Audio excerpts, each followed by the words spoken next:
لپاره معاف کړی دی خپلې کمې روپۍ مې چې په دې دا مدعي دی دا سړی دی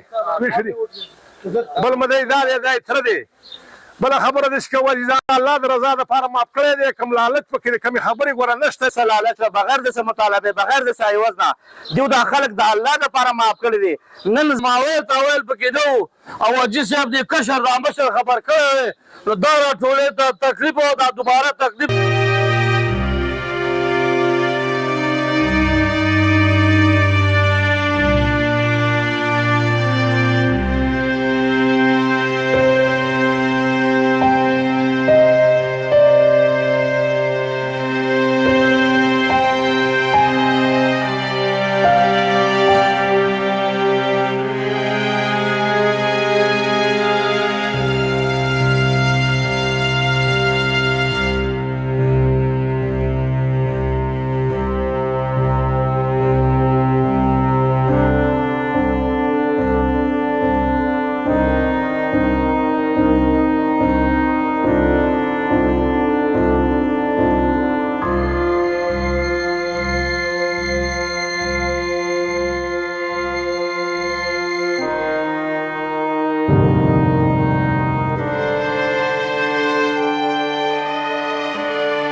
دې پورې د ګرمۍ کې هم دا تکلیف کړی دی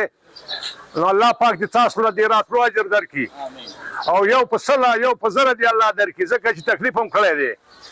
بله د دې جرګې د طرف نه دا کوم کسان چې موږ چا جرګه کړې ده او د مدعیانو د طرف نه د دواړو مدعیانو د طرف نه تاسو ټولو شکریه ادا کوئ چې تاسو دې پورې راغلئ او الله پاک تاسو ښه وکړي بله خبره ده چې که عزیزانو چې هر کله یو مسله پیدا شي نو په هغې باندې به خبرې کوې د خبرو نه غیر کېږي نه ځینې کار خبرې به پکې دا خبره چې دا کومه نن موږ راغونډ شوي نو دا داسې وه چې یو دغه غوندې کیس و خبره دا ښکار کوي یو داسې کیس نه وګڼي چې دا سړی ورته په لار کې ناست و او دوی راتلل او خبره دا ده یو خبره یې ورسه وکړه یو زیاتیا ورسه وکړو نو د هغه سړي ته به دې د بخښلو هم نه کېږي ځکه چې هغه به تاسو په مشوره باندې یو کار به ته کړی او په کور کې به مشوره کړي په لار کې به ته ناست وي نو که تاسو کم دغه وکړي بد وکړي خبره دا ده نو هغه څه به بیا د روغ زړه نه غواړي د هغه څه به زړه ګډون نه غواړي چېرې داسې زه نه ناسته کومه نه ورسه ولاړه کومه نه ورسه خوند کوي دا خبره چې دا کومه پیدا شوې ده نو دا یو دغه کیس دی دا دې معنې ډېرې دغه نه ځایږي خبرې یو ډېرې خبرې پرې نه ځایږي داسې مسله ده بله داسې خبره کوو چې وایي کله د دوو کسانو په منځ کې جرګه کې او د دوو کسانو د مسلمانانو جوړ راولي نو الله پاک وایي چې په هغه ټولګي باندې الله پاک فرشتو ته اعلان کوي چې به تاسو لاړ شئ او د دغه خلکو نه ګیر پیر ودرېږئ خبره دا ده دغه خلکو حفاظت وکړئ د مال یې وکړئ د کور یې وکړئ د دې کې ډېر ثواب دی چې دوه مسلمانانو په منځ کې څوک خبره کوي او د دوه مسلمانانو کور جوړوي مولایي نه مې داسې د مولان نه مې اورېدلي دي دا خبره کوي چې یو سړی دی چې هغه نفلي عبادت کوي منځونه کوي یو سړی دی چې هغه نفلي روجې نیسي یو سړی دی چې هغه خیراتونه کوي او یو سړی دی چې هغه د دوو مسلمانانو په منځ کې جوړه راولي دوو کسانو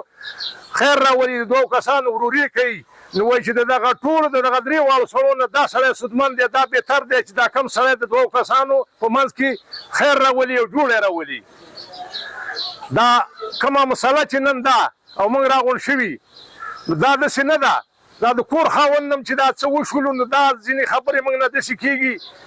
چې وشي خبره دا ښکار کوو دا غزینو خبرو نه پرهیز هم پکار دی چې موږ کولی ځکه چې یو سړي ته کار پیښ شي یا د سکیډن نه یا د بلې خبرې نه یا د بلې خبرې نه موږ چې بیا د هغې نه نورې خبرې جوړو نورې خبرې کوو نو هغه د کور خاوند څه زخمي د مرګ باندې زخمي شوی نور یې موږ په دې خبرو پسې نور زخمي کوو نو یو خو د دې خبرو نه عزیزانو پرهیز وکړئ د دې خبرې نه دا پرهیز وکړئ چې دا وروسته خبرې دا ښې نه دي دا ځینې خبرې چې دا پلانکی کاردش شوی دی دا پلانکی کاردش شوی دی دا پلانکی کاردش شوی دی د دې خبرو نه چې پرهیز وکړو نو ښه به وي ځکه دا زموږ د دنیا په دنیا هم تاوان دی او د آخرت هم تاوان دی او د کور خاوند ته ډېر نقصان رسي ځکه چې هغه دولتمند دی دل ورسېدلی دی د پاسه موږ دا خبرې کوو نو دا دل دې نور سیوا کېږي د دې خبرو نه چې پرهیز وکړو نو دا ډېره پوره خبره ده دا کومه خبره چې دا نن موږ راغونډ شوي دا کومه خبره کوو انشاءالله تعالی چې دا خبرې پکې نه وی شوي او د مدعي لږه خلاف ورزي کړې وه چې په هغه وخت د موخه کې چې هغه یې نه وی کړې انشاءالله تعالی چې دې خبرو ته به ضرورت نه وي او د دې نه به دا خبره ډېره په اسانۍ دغه شوې دا شوې دا اوس چې کومه خبره ده خو زه دا هم دومره دغه خبره نه ده په جمع باندې دوا به کوو د خیره ساعت دی د کور خاوند ته سکیډن شوی دی سکیډن شوی دی وروره د سکیډن خاوند دا دی مدعي دا دی ناست دی د دې سړي وراره دی دا دی په مخه باندې ناست دی هلک دغه دی راغلی دی په اسلام آباد کې خبره دا ده د سیالکوټ دی سړی د سیالکوټ دی خبره دا ده خو په دغه کې اوسېږي په اسلام آباد کې اوسېږي په اسلام آباد کې زه نه لګېدلی دا مدعي دی دا سړی دی بل مدعي دا دی دا یې تره دی بله خبره داسې کوو عزیزانو خبره دا ښکار کړه چې دا سړي دې دې سړي وویلې دې ترې وویلې چې باید دې هلک لږه غلطي وکړه چې په هغه وخت د مطابق یې ما ته ویلې نو په هغه وخت کې به زه راغلی وی جنازې له به هم راغلی وی هغه وخت له هرې خبرې له به زه دلته راغلی وی سبا له به هم راغلی وی په درېیمه به هم راغلی وی 4 ورځې په منځ کې تېرې شولې چې دې هلک ما ته هلو وی چې باید داسې قصه زما نه شوې ده که ما ته یې په هغه وخت کې ویلې وی نو زه به په هغه وخت کې راغلی وی نو د دې نه دا خبره لږه دې زیاته دغه شوه دا راورسېدله بیا دا سړي چې کوم دي دا منتا ډله چې کوم دې وویل چې باید ښکار کړه دا د حدیثې مړی دی خبره دا ښکار کړه دا د اوسه پورې یا چا نه ګټلی دی او نه چا په دې خبره دغه کړی دی ښکار کړه دا خو همدغسې کېږي همدغسې راځي دا شوي دي شل مخکې هم شوي دي وروسته به هم کېږي دا زندګۍ سره تړلې خبرې دي دا به کوو بله خبره داسې کوو چې دا سړی خاص د الله د رضا دپاره ماف کړی دی کوم لالچ پکې د کمې خبرې ګوره نشته دی نه د 5 روپو شته دی نه د بلې خبرې شته دی خاص د الله د رضا یې ماف کړی دی او موږ ورته سوال کړی دی موږ 18 کسانو د جرګې والا او زموږ الله دې ورسره ډېر ښه وکړي زموږ هغه سوال یې منلی دی ډېر په دغه سره او د دې خبرې نه چې دا کومه ده نو د کور خاوند موږ ته وویلې چې زه دا سړی په کوټه کې ماف کړمه نو ما پورې نورې خبرې ډېرې شوي دي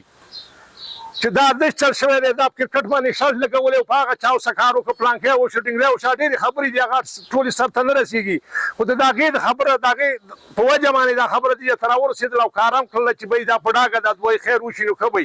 نو دې کاله خاوند ته د زړه د خلاصه دعا وکړي چې الله پاک دا کم درد ورسېدلی دی چې الله پاک د صبر پټۍ په دغه اړه واړوي او الله پاک له صبر ورکړي او دوی خیر پرې وکړي خبره دا ده ما بندګانو کې عزتمن انسان هغه دی چې کله د هغه سره یو زیاتی وشي او بیا خلک راشي هغه ته په مطالبه او په معافۍ کې او هغه د الله لپاره ایسته معاف کړي دې ممتاز ملک صاحب ته د وروڼو ته موږ راغلي یو دا حاجي صاحبان ټول او زه ورسره کشر ورسره وم او چې موږ ته طلب یې خلی دی الحمدلله بغیر د څه لالچ بغیر د څه مطالبې بغیر د څه عوض نه دوی دا خلک د الله دپاره معاف کړي دي نن زه د خپل علم او د خپل عمر مطابق د دې خبرې ګواهي کوم چې په دې محله کې په تاسو ټولو کې الله دې موږ ټول عزتمن کړي خو دا سړی د دونه دا الله په نسبت باندې عزتمن بندګان دي درېیمه راغلو خلکو سم کوو کې او زموږ څنګه ملایي صاحب ویلې واجي صاحب ویلې خدای له ټولو خیالونه ښه کړي او له ټولو فکرونه ښه کړي او ټول مؤمنان مسلمانان ورونه کړي او اتفاق او اتحاد پیدا کړي او کومې شیطاني حرکتونه چې زموږ په ویړو کې دي زموږ په مزغو کې دي رب العالمین دې د راتلونکي نسل نه او زموږ د نظر باندې د ټول مخلوق نه وباسي او خیر خوارې خو موږ دې یو بل جوړ کړي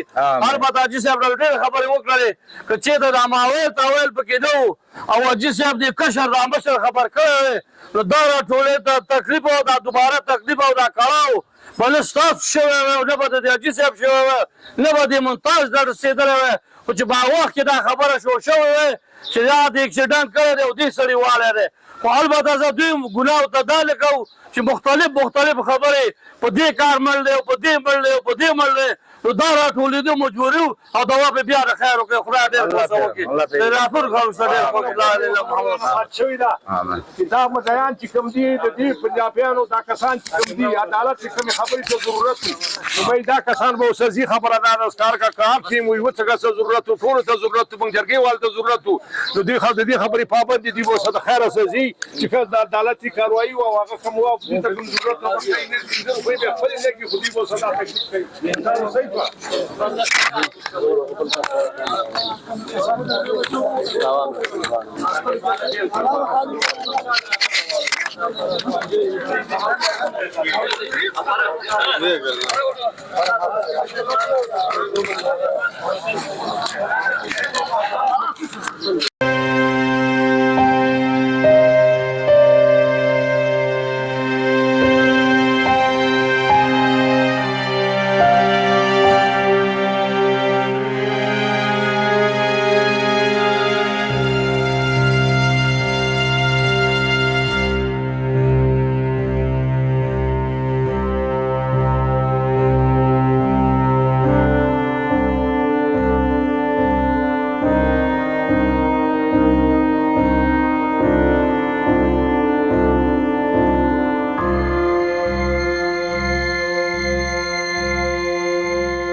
اعوذ بالله من الشیطان الرجیم بسم الله الرحمن الرحیم زما مشرانو کشرانو دا ورارز ما د کشمیر پایوي باندې د دکان نه راپورې وته او یو ګاډی راغی چې هغه د دې ګاډي نه الله تعالی دغه مقرره کړی و او اکسیډنټ دی وکړو هسپتال ته ورسېدو او په حق ورسېدو مړ شو موږ جنازه وکړله 3 ورځې 4 ورځې 5 ورځې په کور کې ناست وو بار چې راووتلو زموږ د عزیزانو داسې یو خبرې شروع کړلې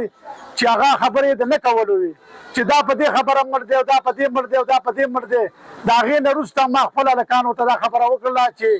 هر څومره تاوان زما کېږي خو دا سړي را پیدا کړئ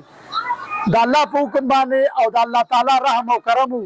چې دا کسان ټول را پیدا شو او موږ تانې ته ونیول حکومت قانون ته حواله کړه او دوی له چې کله زور راغی نو دوی دلته راغله او د هغې باوجود زموږ چې څومره مشران وو غلام رسول جي وو جانک جي وو د پیروز جي زوی دی رفیق او وکیل وو سیدا خان وو غلام رسول وو دغه شان دا کسان او زما د خپل ورونه چې وو دې ټولو د دې نه مخکې 5 شپږ جرګې راغلي وي خو چې دا ورونه عزیزان هم راغله او بس راته کېناستو موږ صرف او صرف د الله د رضا دپاره معاف کړی دی خپلې کمې روپۍ مې چې په دې پنجابي پسې وروسته په تاڼه کې لګولي دي 6 لکه 7 لکه روپۍ هغه مې هم د الله د رضا دپاره وربخلي دي او د چې کومه خبره کوله چې د الله او د الله د نبي دا خبره ده چې 81 لک روپۍ د دې معاوضه ده هغه مې متماف کړې ده د خپلې 7 لکه روپۍ مې متماف کړې دي دا خبره مې ورته کړې چې عزیزانو ما پسې عزیزانو خبرې کړې دي ما صرف خبره زما په ډاګه کوي او نن هغه کسان راغله هغه جرګه راغله هغه خبره یې په ډاګه کړله او ټولو دوا د خیر وکړله او مالکان چې کوم راغله هغه اوس مې بس غیږ په غیږ شوم او ما د الله د رضا لپاره معاف کړه دا زما کشرور وقاص خان د دکان نه را روان د کشمیر هایوې باندې ګاډي وو د کوم نه چې هغه د موت واقع شو او دا کوم کسان چې راغلي دا موږ د الله تعالی رضا وبخښي بغیر څه لالچه موږ مشرانو چې کومه فیصله وکړه هغه زموږ اخري فیصله